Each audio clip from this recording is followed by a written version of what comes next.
Forget the conjectures and the denials. This weekend's revelation on the front page of the Sunday Times shows the UK is facing a democratic emergency.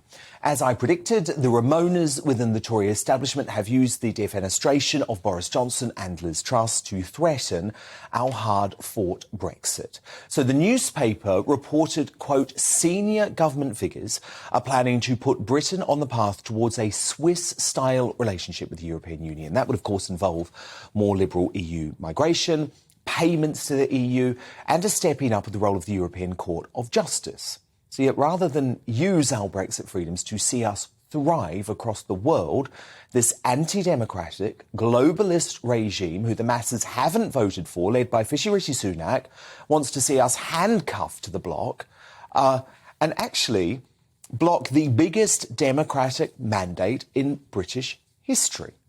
We all know who is behind this.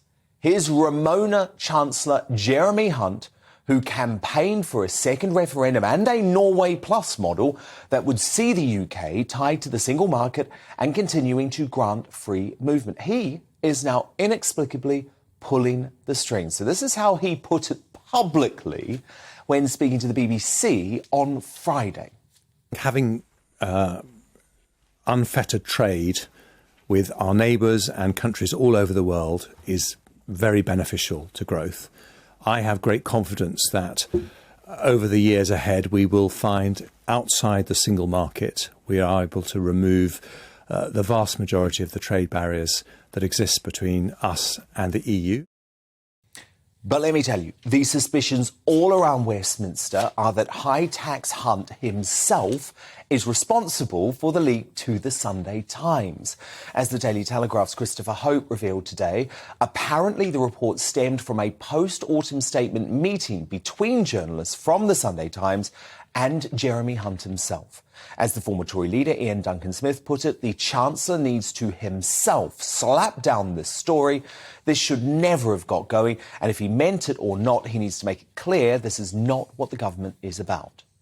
Now, Sunak tried to undo the damage today during a speech to the CBI.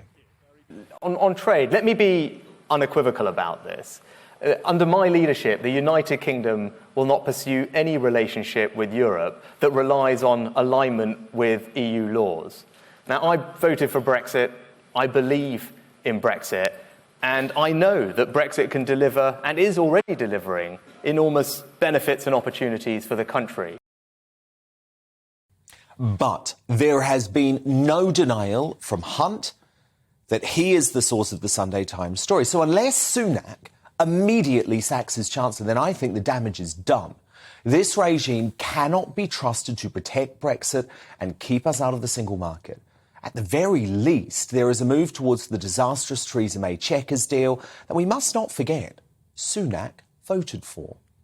But you also can't trust the likely next Prime Minister, Keir Starmer, who spent months campaigning for a second referendum to thwart our vote. Our options must include campaigning for a public vote, and nobody is ruling out Remain as an option. We've agreed that it must be subject to another referendum. Let's try it out now. So the Tories say, we're out. The Lib Dems say, we're staying. Labour says, if you vote for Labour, the public will decide in a referendum. And there's now only one way. Whether in this government or the next, put it to the people. So if you're feeling politically homeless tonight, then join the club. The bombshell Brexit report came just 24 hours after the newspaper revealed Sunak is now great friends with Gordon Brown and is seeking help from the new Labour Chancellor. It's hardly a surprise, given Thursday's horror show budget delivered the UK our biggest tax burden in history, something Brown would have fully endorsed. Of course, the whole political establishment, MSM, is now giving up on Brexit and rowing behind this campaign to rejoin over time. Remainer Piers Morgan tweeted, "It's time to admit that Brexit has been a disaster exacerbated by pandemic, war, and have another referendum, which, as this poll indicates, would surely result in a substantial majority now voting for us to return to the EU." Well, to hell with that. It's time now for Brexiteers to stop living in a fantasy world that the project has been delivered and that the UK is safe from the interference of the EU. Brexit is under threat. It's under threat now. And while Jeremy Hunt remains in number 11, I predict things are going to get a whole lot worse.